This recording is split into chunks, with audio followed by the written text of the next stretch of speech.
అప్పుడే 4 రోజులు అయిపోయింది. ఇంకో 10 దినాలు ఉండరాదే?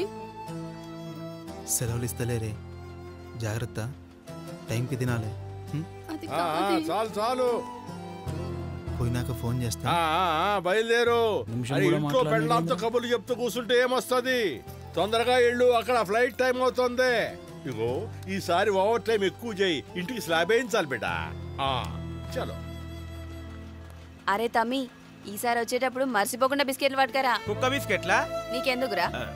అదే బావకు పెడతావా బిస్కెట్లు? బావా పోదామా? దానిలో తిన్నీకి బగారా అమ్మా.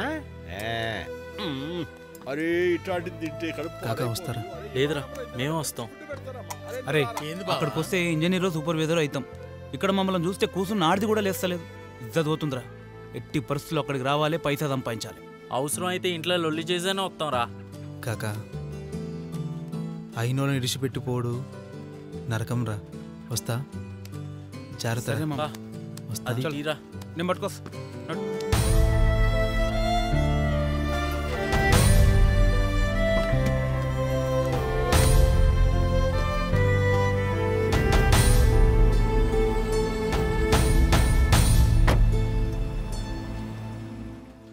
ఎందుకురా బిడ్డ, ఈ పని నచ్చకపోతే ఈడనే ఏదో ఉద్యోగం చేసుకోవచ్చు కదరా. నేను చదివిన చదువుకి ఏ మంచి ఉద్యోగం వస్తుంది నాయన? అయినా అందరి లెక్క నన్ను ఎందుకు పెద్ద చదువులు చదివిపించలేదు? ఈ సాంచల సప్పుల మధ్య నాకు బతక శాతం అయితే లేదు. నాన్న గిట్లనే పరిచయం చేస్తే నేను అన్న లెక్క సచ్చి మీదికి పోతా. నువ్వు యాడికి పోతావో పో. ఇంకో పాలి ఇంట్లో సావు వార్త మాత్రం దేవద్దు. చాలు, ఒక అమ్మ ఏడ్చిన ఏడుపు. పోనీ అయ్యా, పోనీ.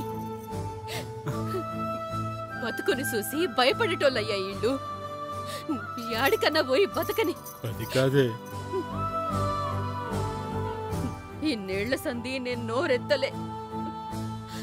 ఇయ్యాలిక మాట్లాడ పెంచకయ్యా. వాణ్ణెళ్ళని అయ్యా, ఎల్లని.